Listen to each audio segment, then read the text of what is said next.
Hello my lovelies, and welcome to another edition of the Barefoot Book Club.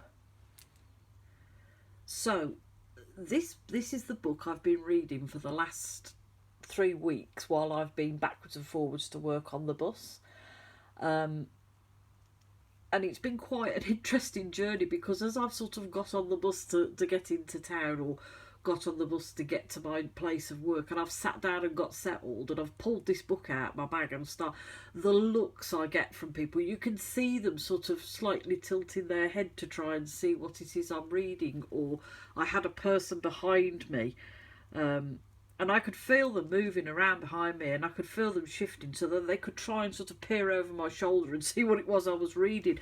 I very nearly turned around and said, "Oh, would you like to read it?" But I thought, no, let's not be flippant. So for the last 3 weeks I have been reading The Rebel Witch by Kellyanne MADDOX. Now, I do find Kellyanne to be, quite a quirky character. And that's a good thing. Because I think if it was another one of these dull and boring how to witch books, I don't think I'd have got past the first page. I am familiar with her on YouTube and I am familiar with her on Facebook. And like I said, when I started reading it, I thought, oh, please don't be one of these how to witch books, or, how you should be doing witchcraft. You're not supposed to be deviating off the path. You're not supposed to be doing your own thing. If you're a witch, this is how you're supposed to do it. This book is further from the truth. Honest to God, I have never actually sat and enjoyed a witch book as much as I've enjoyed this. It's a lovely hardback book, beautifully presented. And it goes through everything you need to know about how to be a witch. So, with things like, let's begin from what does it mean to be a witch to why witchcraft and everything in between. Part 2 is how to make it happen. All the things you will quite possibly need to become a witch. And the one thing Kellyanne MADDOX states is that you don't need to go out and buy stuff to become a witch. And I'm a massive, massive advocate at this. It absolutely annoys the hell out of me when I see witch TikToks or witch YouTube videos, and you've got these people going around saying, you can't be a witch if you don't have this, this, this and this. I'm sorry, no. Not everybody could afford that kind of money to buy witchy equipment. And what the hell is wrong with making it yourself or foraging it within the woods? Because that's what our ancestors did. They didn't have Amazon. They didn't have a town centre they could go and buy their bits and pieces from. So yeah, she's a massive help for, stating that you really don't need to be spending all that money on stuff that you possibly will only need for a few months or whatever. Honestly, that's what cheered me up in the beginning. Then you've got things like let's keep going. So things like schedules and plans and ethics and shadow work. And to be honest with you, the shadow work actually grabbed my interest more than anything. I was pleasantly surprised with shadow work, and I did learn a few bits and pieces about it. And then you've got things like seeking help, solving problems, troubleshooting, connecting with others, go forth and rebel. And basically, this wonderful little book tells you how to witch your way. It's not how to witch because your friends have told you how to do it because they watch Practical Magic. No. She actually tells you, it's all right if you don't want to do shadow work. It's okay if you don't want to journal. It's all right if you want to keep your notes on your laptop. It's fine if you want to do like a picture scrapbook type thing. There are plenty of websites out there for you to use, things like Pinterest and stuff like that, for you to build all your witchy items up. She tells you about things like, it's okay if you have a slump in your spiritual path. We all do it. Everybody does it. you know, she's telling you that you don't need to rush out and buy the latest witchy item just because somebody on Facebook that you follow or TikTok that you follow has told you that you will need that item. You don't. You know, it's okay if you've not meditated for a few months because you've not felt in the mood. And it's the same with altars. She says nobody's altar's the same. If you can't have an altar because you don't have the room or because you've not come out of the broom closet, build one. Build one on Pinterest. Make up altars on Pinterest that you can look at and you can work with. It doesn't have to be a physical thing. And the one thing that I did absolutely love about this book, and I did get a few funny looks because I forgot where I was, is the way she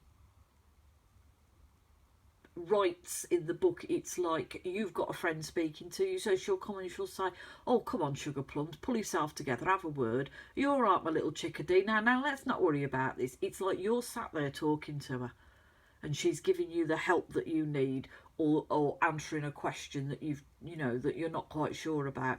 And yeah, it did make me laugh out loud, and I did get a few weird looks on the bus, but I don't care. But to be honest with you, I absolutely thoroughly enjoyed this book. I mean, you've got all, like, for your next parts and things like that, you've got all these lovely little art drawings. Oh, and I must remember, you've got these here. So after every section that she does, you'll get a chapter, and then you'll have six or seven sub-chapters to it, say. After every sub-chapter, she'll give you, like, a worksheet. So I can't even remember what this is. Oh, making it your own. So write it. Figure out the timeline, the significant events and the influences your life, including meaningful conversations, game-changing events and powerful relationships. So she gives you like a little bit of homework to do, and then she'll say, try it. Start asking people in your life what's inspired or influenced them to change over the course of time. Or consider any literary, visual art, film, etc. that heavily references to the creators of personal experiences. So after every section that she spoke about, she will give you, like, I can explain it as homework for you to do. A little bit of homework for you to do. And then she will look back at it and she'll be like, well, this is what, try it, this is what we should be doing. Anything from worshipping goddesses, deities, to rock stars, film stars, how to channel your energy, what to put on an altar. How many altars should you have? As many as you like, apparently, which is always good. Different types of deities, different ways of worshipping things, how to deal with a stressful event in your life. Will witchcraft have it? If there's something that you want to ask the universe for, yeah, fine, ask away. But what she's saying is, don't just sit there and expect it to happen. You've got to put the work in for it. Here's another one. What's this off? Spiritual hygiene. So what does it mean to have energy? What about shifting your energy? Holding your energy? What do these terms mean to you? So, yeah, so you've got a bit of homework to do, and then you've got try it. Different ways and things of, how to cleanse things, how to build an altar, how to come out of your witch closet if you are, quite not sure if people are going to accept it, how to tell people at work that this is what you do. Personally, me, I'll just come out and tell it because that's just me. Or if they ask, then I'll tell them. I don't go around like announcing it to everybody that will listen, but if somebody finds out and then they ask, I'll tell them. It's not a problem. But yeah, honest to God, it is a wonderful, wonderful book for anybody starting out in the middle of your spiritual journey. Whether you've been doing it 5 years or 50 years, it is a fantastic little book for people to read, to follow, to digest, to take work from, to do like homeworks and things like that. To be honest with you, hats off to Kellyanne MADDOX. It's one of the best witchy books I've read that doesn't stand there and tell you how to witch. It doesn't stand there and tell you if you don't have X, Y and Z then you're not a witch. Kellyanne, I've absolutely thoroughly enjoyed this book, and I would recommend this book to anybody, like I say, whether you're starting out or whether you've been in the business for years on end. It's well worth the money and it's well worth the read. So, if you're thinking of reading it, either one of your local bookshops will have it, or you can have a look on Amazon if you so wish. It's called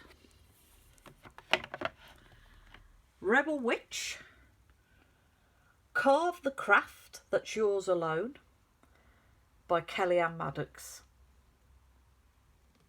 So yeah, if you fancy a good read, grab it. It only took me 3 weeks because I only ever read it on the bus when I'm backwards and forwards to work. But yeah, honestly, if you fancy a fantastic read, grab it. It's brilliant. I thoroughly enjoyed it. So lovelies, that is a quick look at our Barefoot Pagan book club, Rebel Witch by Kellyanne MADDOX. So it's time to sign off, lovelies, and I'm going to send you all much love and many blessings.